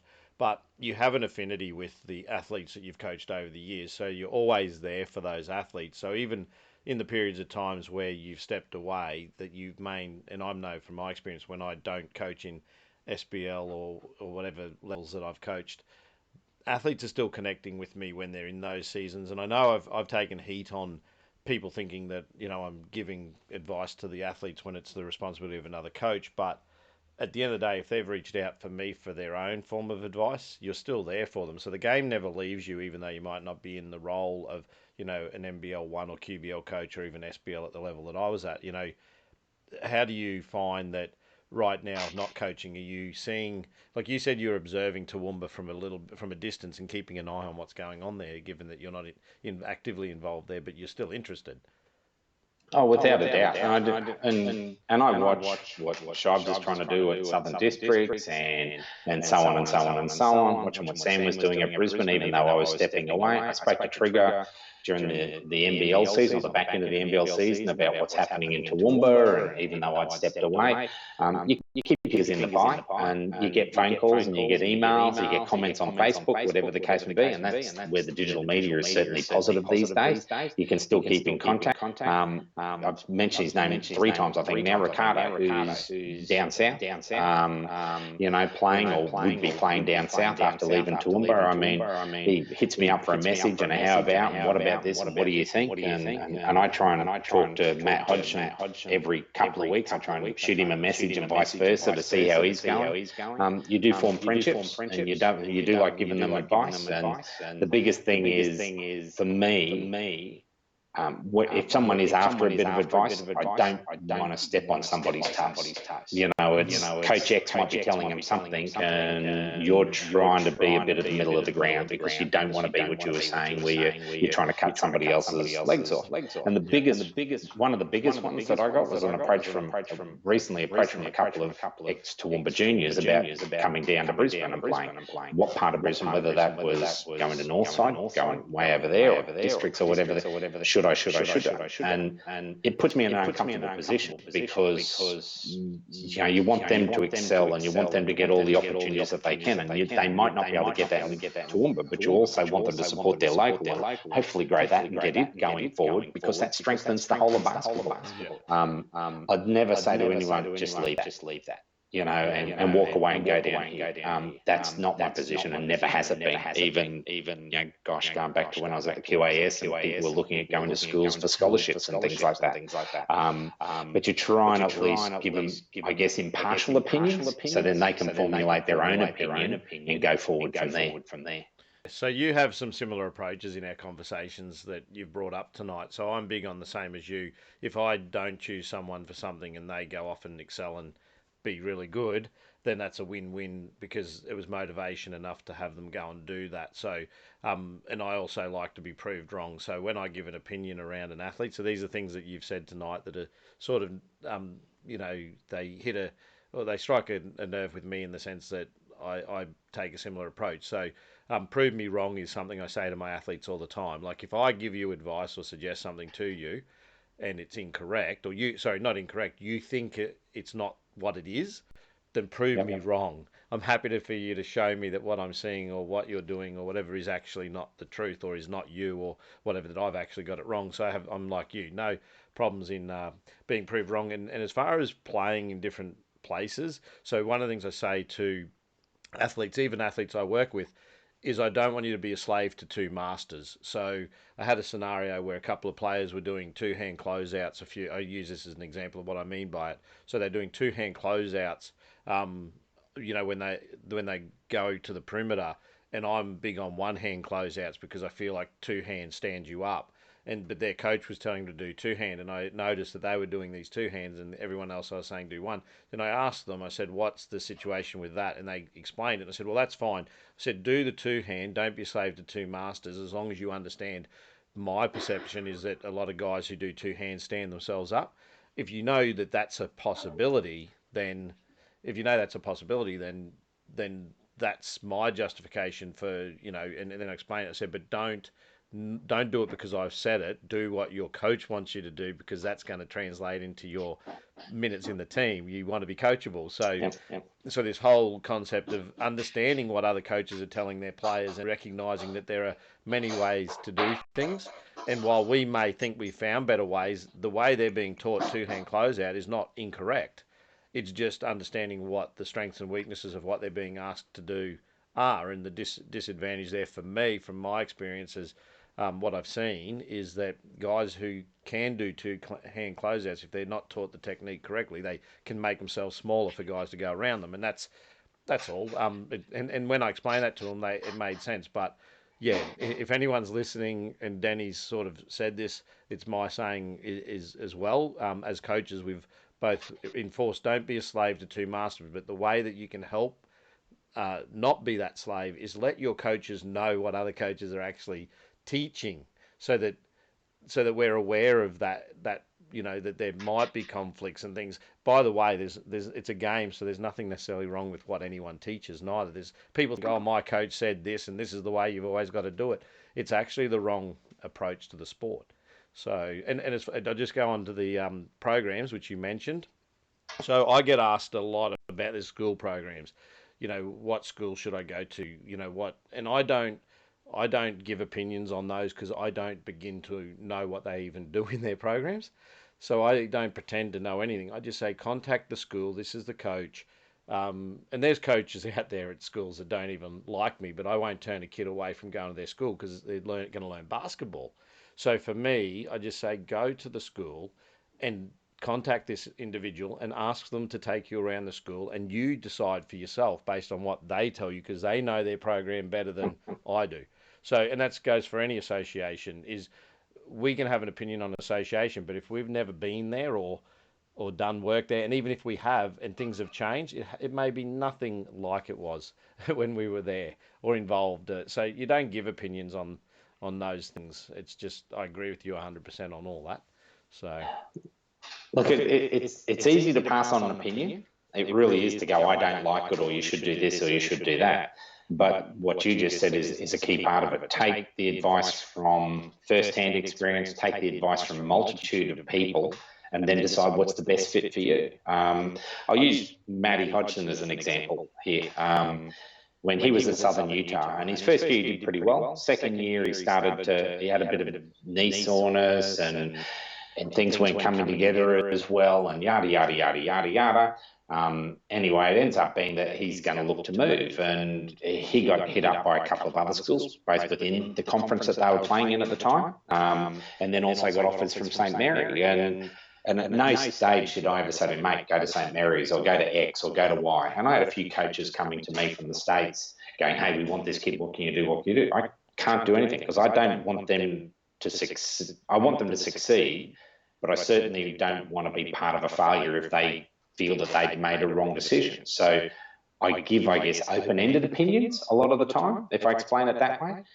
Tell them to get them from a multitude of people and then form what they believe is best for themselves going forward. And when Matty got everything on, he decided that St. Mary's was the right option for him.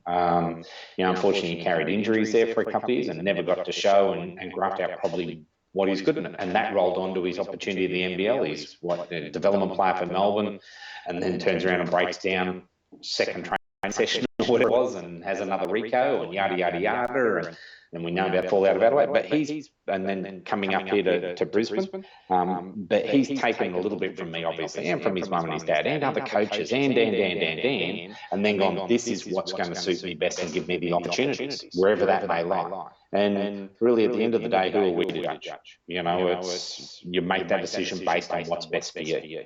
And I agree with that, and I think that's exactly the approach that athletes should take. Is that they've got to find out and discover things for themselves. And even if you're in a situation where, and I've been in a situation where I haven't enjoyed necessarily or agreed with what I've been coached as a player. So, the coach and I still listen and take on board what they do. But when I leave that system or that program, it doesn't necessarily mean I have to then coach it or believe that that's, again, if it didn't work for me. But at the time, if you're playing for a coach, or in a situation, that's where you're at, and you support that situation until the day you leave. That's even if you feel, and in fact, I haven't seen the footage of the Bulls, and this thing that's going on at the mini series mini documentary.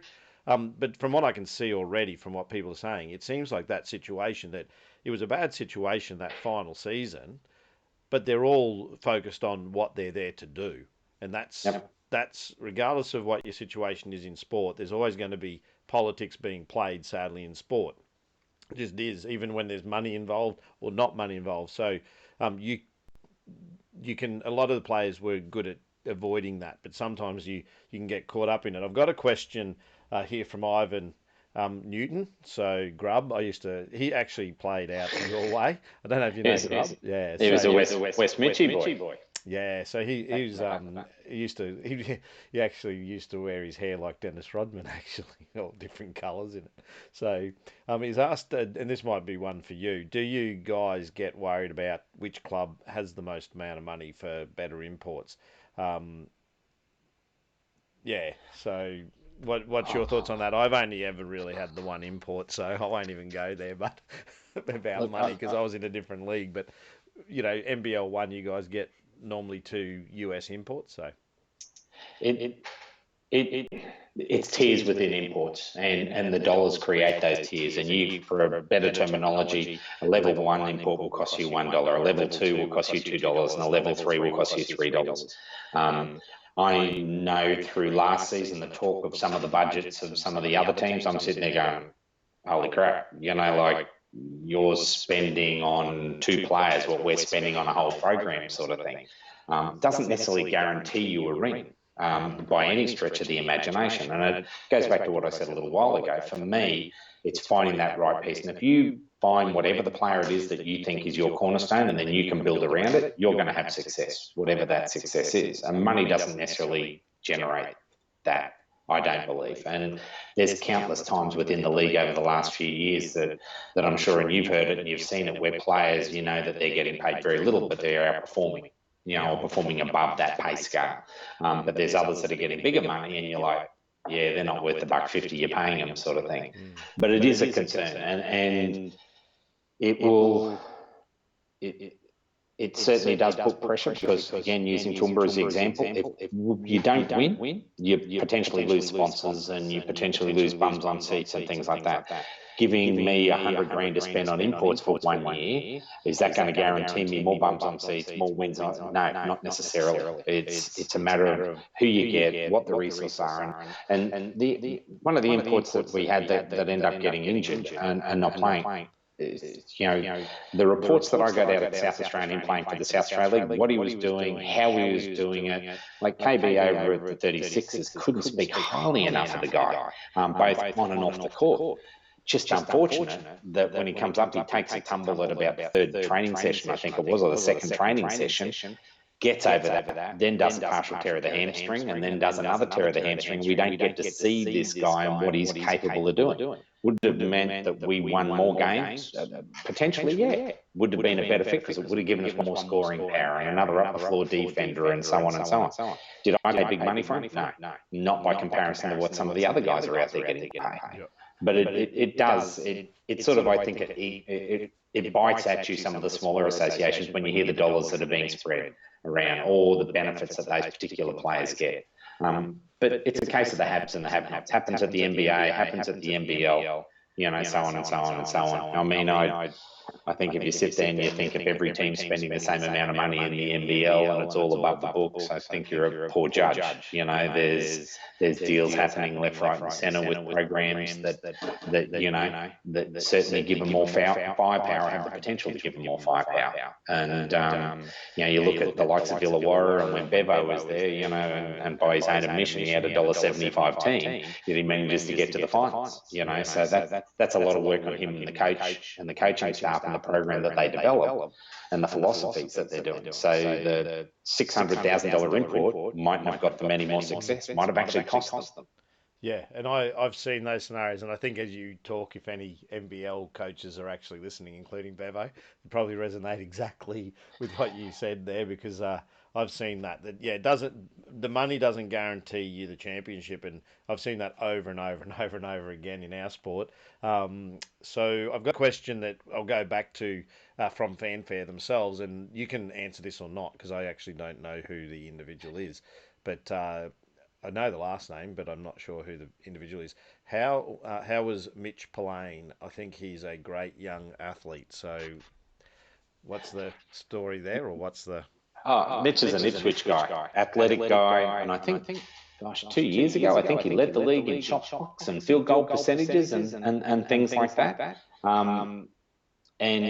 And he's the games that we played against him last year in particular, and what I saw the previous years of that, he's young, he's relatively raw, but he's been around the league for a little while, and people seem to forget that he's not a 30-year-old guy. He's early 20s, I think, if I get the ages right.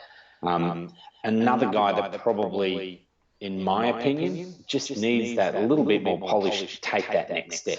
He showed some more strings to the bow last year, showed that he can shoot from the perimeter. He's starting to show that he's comfortable to put the ball on the ground, and he's getting there, but it's just that little bit more that's needed. And I think when he does, and I'm by no means am I trying to compare him to the Magnays of the world and what they've succeeded with this year, but you'll see a big step like that where you go, holy crap, where did this guy come from? You know, and that's a local talent from Ipswich that, as I said, gets that little bit of polish, and there can be a couple of big steps ahead for him. Yeah, so I don't know that player, so I appreciate you answering that question because I saw that one come up earlier from Fanfare, and we've had Ivan and Fanfare being quite active in the chats, and as has Michael McDaniel and Shane Davis early. I'm not sure if they're still with us. We've got about 13 people watching on the People with a Passion page.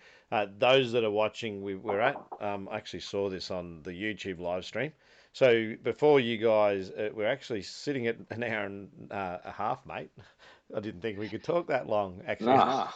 Thank God I had that cup of coffee beforehand, I guess, hey? Yeah, so you're almost coming up to a record here because I think 140 is the longest that we've spoken on People with a Passion live streaming with friends. But if people, I'll just go to this camera. So if people are watching and you're watching on YouTube and or Facebook and you haven't yet subscribed, please make sure you go up to the People with a Passion YouTube channel and hit the subscribe button and go and check out some of the interviews that I've done. I did my 30th upload the other day, so there's 30 episodes of People with a Passion where we talk to all different types of people, and we also have the live stream every Thursday night. So I'll be doing this again next Thursday. I haven't decided as I don't straight away who I might connect with. There are some people I do want to connect with, including Rob Beveridge, who at some point I may get to interview, and also maybe Joey Wright is someone that Big Joe suggested I have a chat with, and I do and have spoken with Joey in the past, so I may look at connecting with those two at some point as well. But we'll find out who a couple of days in. We'll find out who'll be on next week's live streaming with friends. If you haven't yet liked the Facebook page, please make sure you go and give that page a like to be notified when these live streams go up, and also subscribe to the YouTube channel and check out some of the interviews that I've actually done. There's some interesting characters on there. I can tell you there's a pro eater who makes a living out of food challenges. So he's had 829 food challenges in 37 countries, this guy. So Unbelievable. Amazing. It is. Getting back to Mitch Pallone, I said had Scott Smith fill me in. He's 21. So Okay, the guys, and I said I knew he was young, and I was thinking he was around 22, 23-ish, around that area. But 21, you're talking about a guy that's got length, that's athletic as all hell. Get that little bit of polish, and the world's his oyster, so to speak.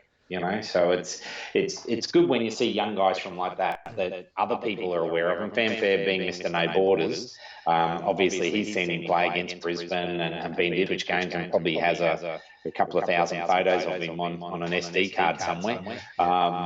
But he sees someone like that and goes, wow, this guy is. And that's what we want to see within that league. You want to get people that I can get caught up in my own team, but I want to watch that guy there play. I want to watch that guy there play, or that girl play, or whatever the case may be. And when that starts happening and people are talking about people from other teams, the league and the basketball's stepping in the right direction. Mm-hmm. So shout out to Zach Williams Hook, who just joined as well. He was the SBL MVP last season, for those that don't know. But you talk about young athletic, and he was quite young and athletic. He's actually, I think, approaching 28, 29, but doesn't look it. But I've known that young fella since he was 11 in Darwin, and stayed connected and friends with his family, and would visit up in Townsville. And he became a development player and a QBL player in Townsville until it all folded. And then he came down and stayed with me a month and played for me in the SBL, and now he's down here. So he connected with me earlier tonight trying to find out, do I have access to a court, because he's doing it hard. But I said, look, mate, I don't, but hopefully we'll catch up for dinner in the next week or two, because I'm allowed to have people here. But Hooksy, actually they used to call him Queenie. I'll throw that one out there. He won't like that. And it's out there on the web. It's on YouTube. It's there for life now. We can't duck and hide from that anymore. Yeah, no. So he's a good guy. Works hard. I actually call him a lanky ass mofo. Yeah. because he has this he plays in the comp that we play in as well. His team wins actually. It's got Nate Wilkins and some pretty decent ballers in their team. They've won the comp that we play in the Dunk League. It's not called Dunk League now, but everyone refers to it as that. And that team always wins, so they're the sort of team to get. We actually my team got them this year, first time in 2 years, by about 30 points. And that was with Nate Wilkins, and my guys are all young. I think the oldest is 22 and 17, the youngest, and they're all average. That night, I think every single player in the team averaged in double figure. That got a double figure game, so they played as a team that night. I can tell you, but that was the first time we haven't. I think that was the only team in the league we'd never beaten, and we got them by about 30 or 40. So they had their tails between their legs after that game, I can tell you. So, but we might. Is anyone else there got any questions that you can see? I got asked, what's my most memorable team to coach? And that's probably really a tough one. And there's probably the two that jump to my mind the most. One would be when I came back and took over Ipswich in 2004, I think it was, and they'd been struggling a couple of years, and we managed to get to the finals that year, up at Maroochydore, if I remember correctly, and we had a huge game on the Saturday night against Southern Districts, and unfortunately I think we gassed ourselves and couldn't back up the next day against Northside, or whichever the way it worked. That was Dale Ryan back out there in that day. That was really good because Ipswich I did work with there and coached their 16s and juniors, and had some of the young guys from Ipswich Grammar come through. The other one would probably be 2001 in the Youth Olympics that took the team down there, and we managed to sneak a gold medal at the Youth Olympics in Sydney in 2001. That had guys like Kelvin Robertson and players like that went on to play NBL. Cameron Trigard played there. I mean, he played that game and then went to the All-Australian Junior Camp straight after that. And if I remember correctly, we actually got I think it was the Play of the Day on Sports Tonight or whatever it was that night for our last play of the game, which was a 75-foot touchdown pass for a score. So those are probably the two most memorable. And there's been stuff along the way that have obviously been positive, but those are probably the two best team things that I've been involved with over the years. So they go back a little while. Oh, here's a question for you. Do you think the SBL and QBL get a start this year? I mean, let's open let's open coffee shops first, gymnasiums, a few more schools and things like that. My thoughts on that. My thoughts is that I think there should be some. If it early, I think we should have some exhibition type games. So some sort of couple of associations just still run by still with everything put behind it, a heap of resources. May not have the imports, but literally do some sort of, even if it's a tournament basing like a blitz. Yep. Something's got to. It might be blitz up north and a blitz down south, and just have some winners. I think they need to do something that people are going to be biting at the bit. Hopefully, our NBL season goes ahead and looks like it will. Fingers are crossed. The numbers are dropping down, so we're cracking it at the moment, but. We don't know the future at the moment. Big question marks. But yeah, what are your thoughts on it? I've sort of jumped in there. What are yours? No, I think very similar. I think for all sports, but basketball particularly, we've got this growth that we've had because of the NBL and things like that over the last few years. We can't miss a year, so to speak. You will lose that momentum. We don't have the money in the bank like the AFL and whatever the case may be. Not that it's rugby union, but that's a whole different story. And I think if for argument's sake, if things were lifted by the end of May, maybe, and I'm just picking a random date there, to do something that's like a blitz or a mini tournament type thing, and where you can showcase and things like that, just to wave the flag and remind people that we're a valid sport, we're still here, get ready for next year, we're coming back bigger and better and stronger. I think it could set a really good tone for 2021, so to speak. Yeah, so shout out to Shane Davis, who I think he might be shooting off, but he actually appreciated and enjoyed the interview. So he's been with us most of the night for the hour and a half. I can see the numbers are dropping a little bit too, so I'm guessing it's getting close to people's bedtimes, and they have to be up early tomorrow morning to grab their dole check. So yeah. and start their homeschooling programs for many of them as well. That's it. So we're all tied up in all that at the moment. So, mate, I will put a end to our conversation, but I have enjoyed it, and we bump into each other, but this is probably the longest we've had a chance to actually chat and catch up. So I really have enjoyed tonight, and hopefully down the track we'll see each other around stadium or the bullets again. Like that's where I tend to bump into you. Yeah, no, I have no doubt. Like I've seen some people jump on my feed as well that are obviously friends on Facebook. It's good for them to jump in, being old school friends, basketball, life friends, and things like this, and work colleagues. It's great for them to get out, and watch and have a listen. And what you're trying to do, Craig, is something that's really positive. I like this. I mean, I'm a nothing in the scheme of things. I'm a fat old man, is what I refer to myself as. Me too. And it's yeah. I mean, I refer to you as that as well. I knew exactly what you meant. Yeah. But to do these sorts of things and have people of different backgrounds, different agendas, and whatever the case may be, maybe touch a chord with the right person, and hopefully we have. We've kept people busy. Maybe they've sat down, had their cup of coffee or their cup of chai, and enjoyed the banter, and it made them think about some good memories that are very positive for them. That's a double thumbs up and a win for me. Yeah, I enjoy and have been having a lot of fun doing this because I get to insult the guests like I just did. It's all good. They throw the banter back. If you can't laugh at yourself, who can you laugh at? Seriously. It's actually, I think in the description on the YouTube channel, actually, I'll go to it. You'll like this because you just nailed it. I actually, if I can read it, bloody hell, my glasses. So we are streaming on YouTube. Those that are watching on YouTube, I appreciate that you've been watching. I haven't been checking the comments on there, but so it said, I think it said, Danny is known to not take himself or others too seriously.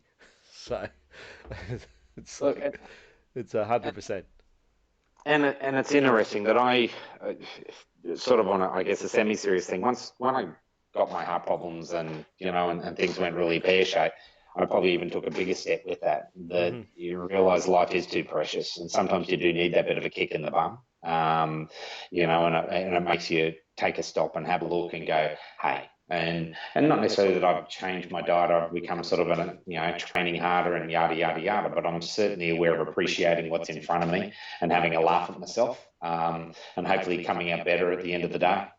Yeah. So and when you come close to seeing the light, as you described, then you probably do take that approach on life, and it's sad that it gets you to that point, but it does explain it because I have seen that in you. And one of the things that I love your Facebook pages because I love how many variants of and spins of memes on coffee you can actually do, and I think in the same way as when people see or hear Big Joe, the song Sweet Caroline, they think of Big Joe.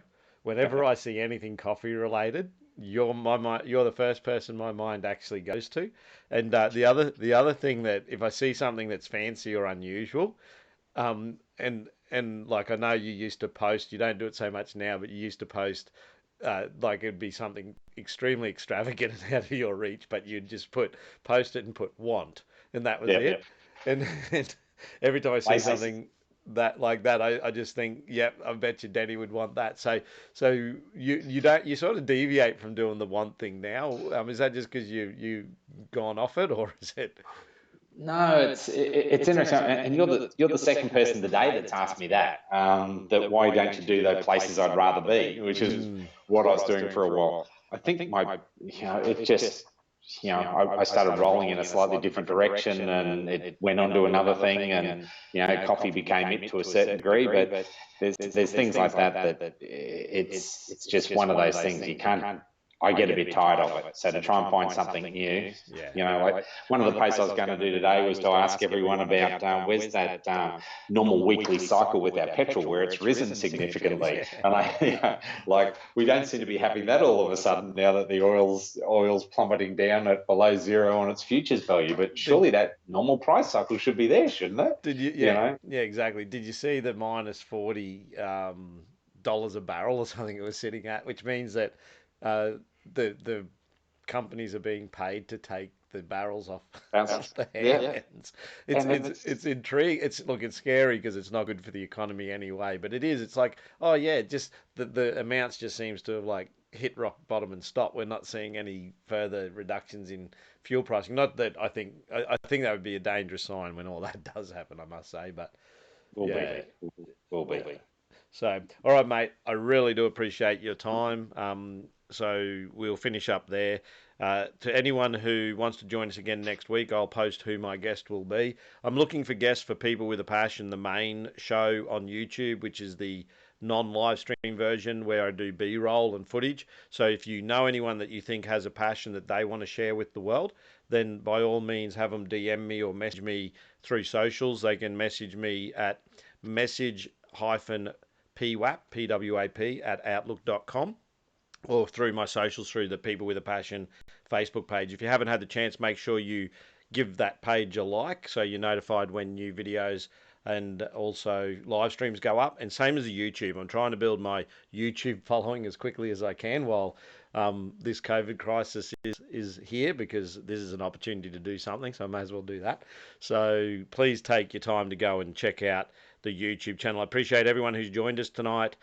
Shout out to all those like that have stayed the whole journey with us, which is Mike McDaniel and Shane Davis and Ivan Grubb, Newton, and Fanfare.